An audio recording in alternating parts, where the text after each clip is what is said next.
محترم سامعین و ناظرین، ایک اور نئی ویڈیو کے ساتھ ہم آپ کی خدمت میں حاضر ہیں، اور آج کی ویڈیو میں ہم بات کریں گے کہ دیوبندی فرقے کی بنیاد کب رکھی گئی، اس کا موجد کون ہے، اس کا بانی کون ہے، دیوبندی فرقے کی حقیقت کیا ہے، آج کی ویڈیو میں جانیں گے۔ آج کل لوگ کہتے ہوئے نظر آتے ہیں کہ آپس میں سب لوگ ایک ہو جاؤ، سب لوگ اتحاد کر لو، اسلام کے سارے دشمن ایک ہو گئے۔ میں ان دوگلوں سے کہنا چاہوں گا جو اس طرح کی باتیں کرتے ہیں کہ اسلام کے دشمن ہندو وغیرہ غیر مسلم نہیں، بلکہ اسلام کے سب سے بڑے دشمن گستاخان رسول ہیں۔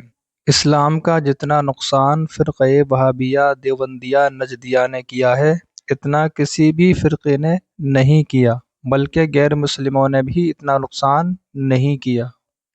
آئے دن جو گستاخیاں سرکار کی شان میں ہو رہی ہیں، اس کی وجہ کوئی اور نہیں بلکہ اس کی وجہ فرقہ وہابیہ دیوبندیہ اور نجدیہ ہے۔ اگر یہ لوگ آغاز نہ کرتے تو کسی میں اتنی جرأت اور ہمت نہیں تھی کہ جو سرکار کی شان میں گستاخی کر پائے۔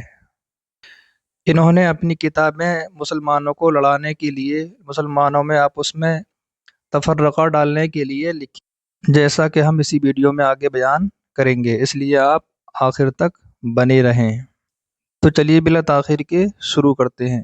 حضور اقدس صلی اللہ تعالیٰ علیہ وسلم کی ایک غیب کی خبر۔ صحیح حدیث میں ہے کہ ایک بار حضور رحمت عالم صلی اللہ تعالیٰ علیہ وسلم کا دریائے کرم جوش پر تھا۔ سرکار نے دعا فرمائی، اے اللہ ہمارے لیے یمن اور شام میں برکت عطا فرما۔ یمن اور شام یہ دونوں ملک کے نام ہیں۔ یہ سن کر نجد کے ایک باشندے نے، یعنی نجد کے ایک رہنے والے نے عرض کی، اور ہمارے نجد میں یا رسول اللہ؟ حضور نے دوبارہ یمن اور شام کے حق میں دعائے برکت فرمائی۔ نجد کے اس باشندے نے پھر اپنی درخواست پیش کی تو حضور نے پھر یمن اور شام کے لیے دعا فرمائی۔ دوسری یا تیسری بار نجد کے لیے درخواست دعا پر فرمایا، وہاں یعنی نجد میں زلزلے اور فتنے ہیں، وہاں سے شیطان کے ساتھی نکلیں گے۔ حضور صادق و مصدوق صلی اللہ تعالیٰ علیہ وسلم کے فرمان کے بموجب اخیر 12ویں صدی میں یہ شیطان کے ساتھی ابن عبد الوہاب اور اس کے اتباع کی شکل میں نمودار ہوئے، جن کا عقیدہ یہ تھا کہ دنیا میں صرف یہی لوگ مسلمان ہیں، بقیہ سب کافر ہیں۔ اس نے اگلے گمراہوں کے اصول و فروع سے استخراج کر کے اپنے عقائد کی ایک کتاب لکھی جس کا نام کتاب التوحید رکھا۔ اسی کتاب التوحید کا اردو ترجمہ تقویۃ الایمان کے نام سے مولوی اسماعیل دہلوی نے لکھ کر شائع کیا۔ یہ کتاب دیوبندیوں کے نزدیک کس درجے کی ہے، وہ اس تعارف سے ظاہر ہے۔ دیوبندی مذہب میں تقویۃ الایمان کا مرتبہ قرآن سے بڑھا ہوا ہے۔ کیسے؟ چلیے جان لیتے ہیں۔ دیوبندیوں کے امام ابو حنیفہ مولوی رشید احمد گنگوہی اپنے فتاویٰ میں تقویۃ الایمان کے بارے میں رقم طراز ہیں۔ تقویۃ الایمان نہایت عمدہ کتاب ہے۔ اس کا رکھنا اور پڑھنا اور عمل کرنا عین اسلام ہے۔ ہر مسلمان جانتا ہے کہ قرآن کریم کو ماننا عین اسلام ضرور ہے۔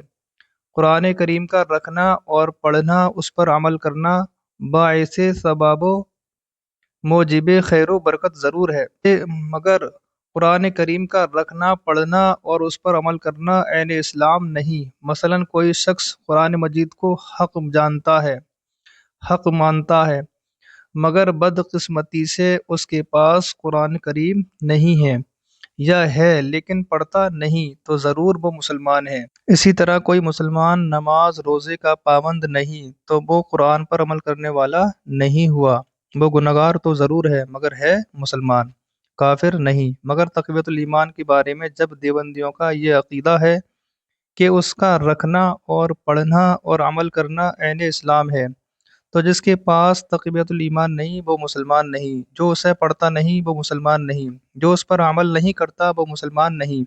ثابت ہو گیا کہ تقویۃ الایمان کا درجہ دیوبندیوں کے نزدیک قرآن مجید سے زائد ہے، یعنی قرآن مجید سے بڑھ کر ہے۔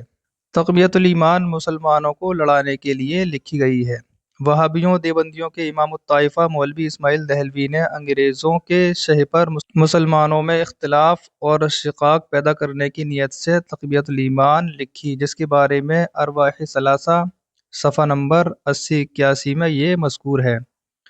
مولوی اسماعیل صاحب نے تقویت الایمان اول عربی میں لکھی تھی، چنانچہ اس کا ایک نسخہ میرے پاس اور ایک نسخہ مولانا گنگوہی کے پاس اور ایک نسخہ مولوی نصر اللہ خان خورجبی کے کتب خانے میں بھی تھا۔ اس کے بعد مولانا نے اس کو اردو میں لکھا اور لکھنے کے بعد اپنے خاص لوگوں کو جمع کیا، جن میں سید صاحب، مولوی عبدالحی صاحب، شاہ اسحاق صاحب، مولانا محمد یعقوب صاحب، مولوی فرید الدین صاحب مراد آبادی، مومن خان، عبداللہ خان علوی، استاذ امام بخش صہبائی اور مولانا مملوک علی صاحب یہ بھی تھے، اور ان کے سامنے تقویت الایمان پیش کی اور فرمایا کہ میں نے یہ کتاب لکھی ہے اور میں جانتا ہوں کہ اس میں بعض جگہ ذرا تیز الفاظ بھی آ گئے ہیں اور بعض جگہ تشدد بھی ہو گیا ہے۔ مثلا ان امور کو جو شرک خفی تھے شرک جلی لکھ دیا گیا ہے۔ ان وجوہ سے مجھے اندیشہ ہے کہ اس کی اشاعت سے شورش ضرور ہوگی۔ اگر میں یہاں رہتا تو ان مضامین کو میں 8-10 برس میں بتدریج بیان کرتا، لیکن اس وقت میرا ارادہ حج کا ہے اور وہاں سے واپسی کے بعد عزم جہاد ہے، اس لیے میں اس کام سے معذور ہو گیا اور میں دیکھتا ہوں کہ دوسرا اس بار کو اٹھائے گا نہیں، اس لیے میں نے یہ کتاب لکھ دی ہے۔ گو اس سے شورش ہوگی، مگر توقع ہے کہ لڑ بھڑ کر خود ٹھیک ہو جائیں گے، یہ میرا خیال ہے۔ اگر آپ حضرات کی رائے اشاعت کی ہو تو اشاعت کی جاوے، ورنہ اسے چاک کر دیا جاوے، یعنی پھاڑ دیا جائے۔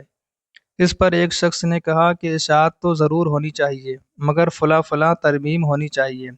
اس پر مولوی عبدالحی صاحب، شاہ اسحاق صاحب اور عبداللہ خان علوی و مومن خان نے مخالفت کی اور کہا کہ ترمیم کی کوئی ضرورت نہیں۔ اس پر آپس میں گفتگو ہوئی اور گفتگو کے بعد بالاتفاق یہ طے پایا کہ ترمیم کی ضرورت نہیں ہے اور اسی طرح شائع ہونی چاہیے۔ چنانچہ اسی طرح اس کی اشاعت ہو گئی۔ اشاعت کے بعد مولانا شہید حج کو تشریف لے گئے۔ ناظرین غور کریں، اندرون خانہ بیٹھ کر کس صفائی کے ساتھ خود امام الطائفہ اقرار کرتے ہیں کہ اس میں بعض جگہ الفاظ تیز ہیں، بعض جگہ تشدد ہے، شرک خفی کو شرک جلی لکھ دیا ہے۔ اس کی اشاعت سے شورش ہوگی، لڑائی جھگڑا ہوگا، مگر پھر بھی اسے دیوبندیوں کے تمام پیشواؤں نے باصرار شائع کرایا، یعنی چھپوایا۔ تقویت الایمان سے اس کے مصنف کی اور دیوبندیوں کے اکابر کی جو توقعات وابستہ تھیں وہ بدرجہ اتم پوری ہوئیں، اور اس کے شائع ہوتے ہی ابتداءً دہلی میں اور رفتہ رفتہ پورے ملک میں ایک آگ لگ گئی۔ شہر شہر، نگر نگر، ڈگر ڈگر، گھر گھر جھگڑے شروع ہو گئے اور باپ بیٹے سے، بھائی بھائی سے، میاں بیوی سے الگ ہو گئے۔ اختلاف و شقاق کا وہ طوفان اٹھا کہ پورا ملک چیخ اٹھا۔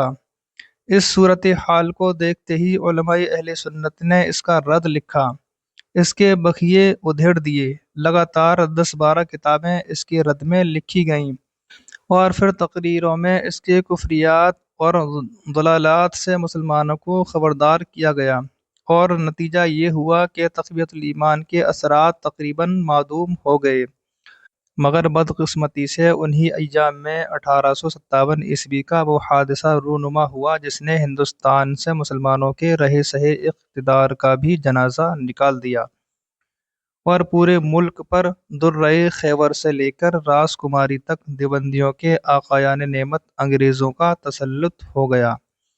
چونکہ 1857 عیسوی کی جنگ آزادی کے ہیرو علماء اہل سنت ہی تھے، اس لیے تسلط کے بعد انگریزوں نے مسلمانان اہل سنت پر ایسے مظالم کیے کہ انہیں برسہ برس تک سنبھلنے کا موقع ہی نہ ملا، اور انگریزوں کے ذل عاطفت میں چین کرنے والے یہ انگریزوں کے نمک خوار اپنا کام کرتے رہے اور 1282 ہجری میں دیوبند میں دینی تعلیم کے نام سے مدرسہ قائم کیا، جس کے لیے سادہ لوح مسلمانوں کی جیبوں پر ڈاکہ ڈالتے رہے اور انہی کے بچوں کو اس مدرسے میں دینی تعلیم کے نام سے بلا بلا کر وہابیت کے جراثیم کا انجیکشن لگاتے رہے۔ جب یہ دیکھ لیا کہ ہمارے پاؤں کچھ جم گئے ہیں اور ہمارے دینی لبادے کے جال میں پھنس کر ایک معتدبی طبقہ ہمارے گرد جمع ہو گیا ہے، تو ترکش کے اخیر تیر نکالنے شروع کر دیے۔ بانی مدرسہ دیوبند مولوی قاسم نانوتوی نے تحذیر الناس لکھی، جس میں صاف صاف لکھ دیا، بلکہ بالفرض آپ کے زمانے میں بھی کہیں اور کوئی نبی ہو، جب بھی آپ کا خاتم ہونا بدستور باقی رہتا ہے، بلکہ بالفرض بعد زمانۂ نبوی بھی کوئی نبی پیدا ہو تو بھی خاتمیت محمدی میں کچھ فرق نہ آئے گا، چہ جائے کہ آپ کے معاصر کسی اور زمین میں یا فرض کیجئے اسی زمین میں کوئی اور نبی تجویز کیا جائے۔ پھر مولوی خلیل احمد امبیٹھی نے اپنے پیر و مرشد مدرسہ دیوبند کے سرپرست مولوی رشید احمد گنگوہی کے ایما پر براہین قاطعہ لکھی، جس میں یہ لکھ مارا: الحاصل غور کرنا چاہیے کہ شیطان و ملک الموت کا حال دیکھ کر علم محیط زمین کا فخر عالم کو خلاف نصوص قطعیہ کے بلا دلیل محض قیاس فاسدہ سے ثابت کرنا شرک نہیں تو کون سا ایمان کا حصہ ہے کہ شیطان و ملک الموت کو یہ وسعت نص سے ثابت ہوئی، فخر عالم کے وسعت علم کی کون سی نص قطعی ہے کہ جس سے تمام نصوص کو رد کر کے ایک شرک ثابت کرتا ہے۔ اور اس کے بعد اسی مدرسے دیوبند کے فرزند مولوی اشرف علی تھانوی نے حفظ الایمان میں یہاں تک لکھ دیا کہ آپ کی ذات مقدسہ پر علم غیب کا حکم کیا جانا اگر بقول زید صحیح ہو تو دریافت طلب یہ امر ہے کہ اس غیب سے مراد بعض غیب ہے یا کل غیب۔ اگر بعض علوم غیبیہ مراد ہیں تو اس میں حضور ہی کی کیا تخصیص؟ ایسا علم غیب تو زید و عمرو و بکر ہر صبی و مجنون بلکہ جمیع حیوانات و بہائم کے لیے بھی حاصل ہے، یعنی تمام جانوروں پاگلوں کو بھی حاصل ہے۔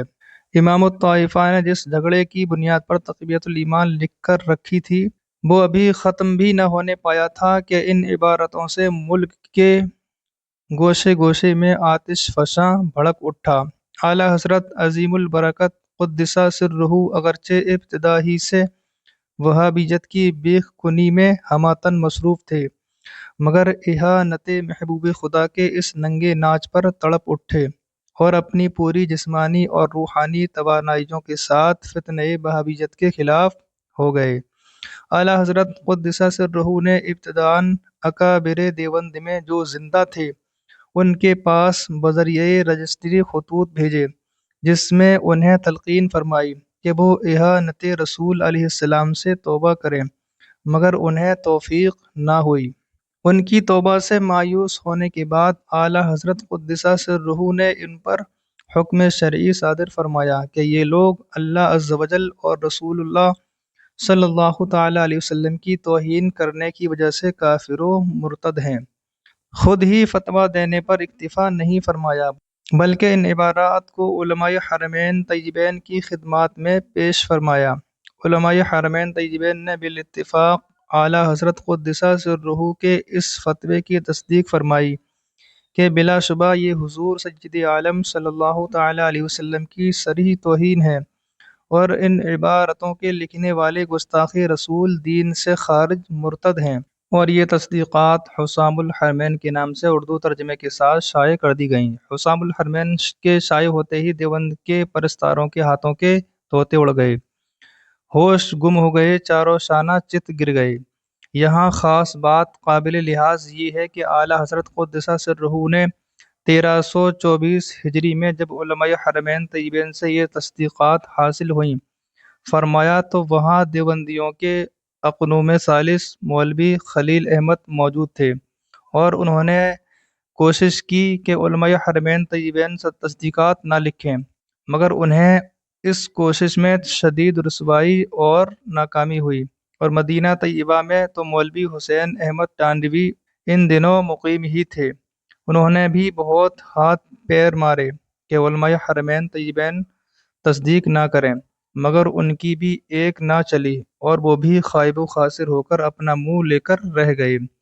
اس لیے کوئی یہ بھی نہیں کہہ سکتا کہ علماء حرمین اردو سے ناواقف تھے۔ انہیں مغالطہ دے کر یہ فتویٰ حاصل کیا گیا۔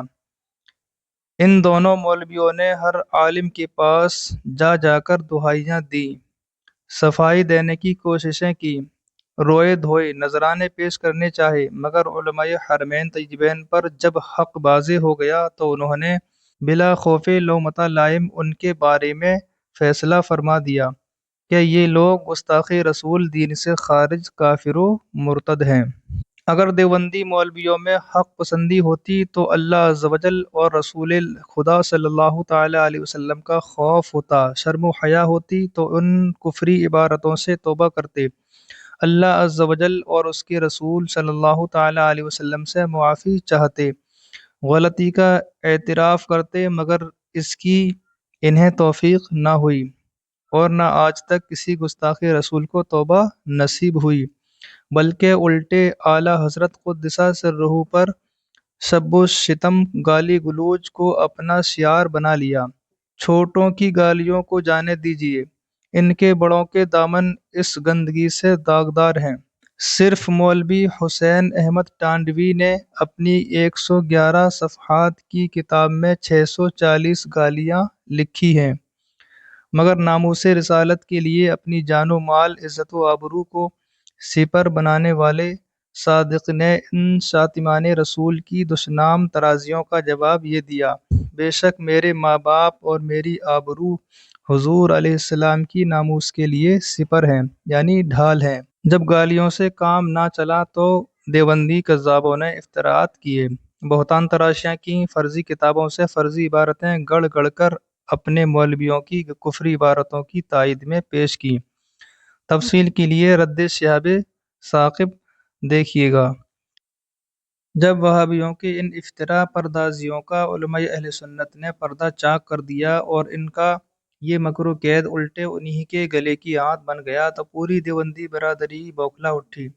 بالآخر ان کے شاطرین نے عوام کے ذہن میں ان اصول اور بنیادی نزاع سے ہٹانے کے لیے یہ چال چلی کہ اعلیٰ حضرت قدس سرہ اور دیگر علماء اہل سنت کی تصانیف پر لغو و مہمل اعتراضات شروع کر دیے۔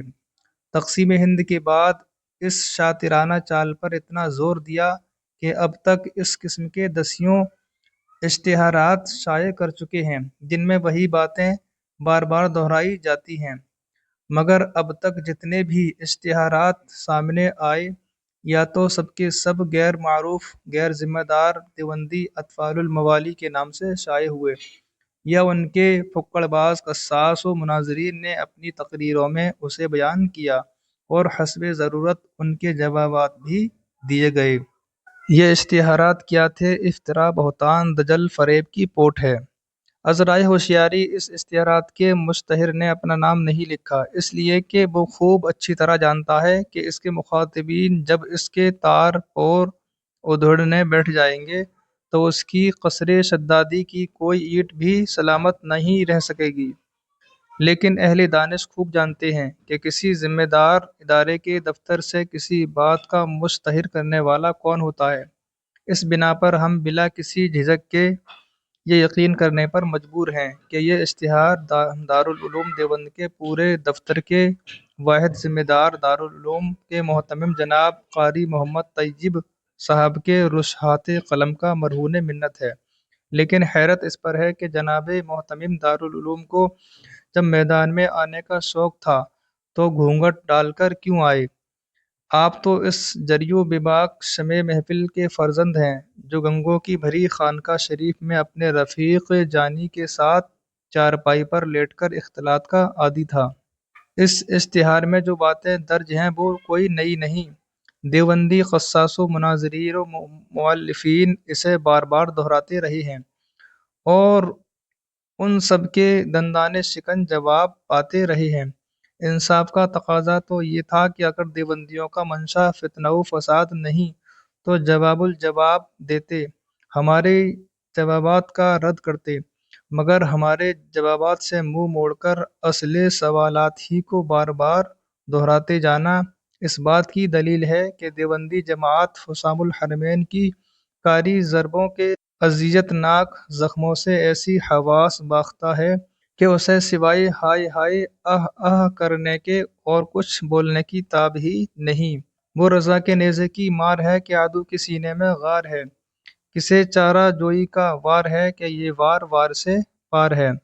اب جب کہ امت دیوبندیہ کے امام وقت قاری طیب لنگوٹ کس کر میدان میں آ گئے ہیں تو ان کی حیثیت عرفی کا لحاظ کرتے ہوئے ضروری ہوا کہ قلعی کھول دی جائے تاکہ عوام دیکھ لیں کہ پوری دیوبندی برادری کے سوچنے اور سمجھنے کا انداز کیا ہے۔ ہم اس کو اپنی اگلی ویڈیو میں بیان کریں گے، اس لیے آپ اگر سننا چاہتے ہیں تو ہمارے چینل کو سبسکرائب کریں اور زیادہ سے زیادہ اس ویڈیو کو شیئر کریں۔ آج کی ویڈیو میں صرف اتنا ہی، پھر ملتے ہیں کسی دوسری ویڈیو کے ساتھ۔ اللہ حافظ۔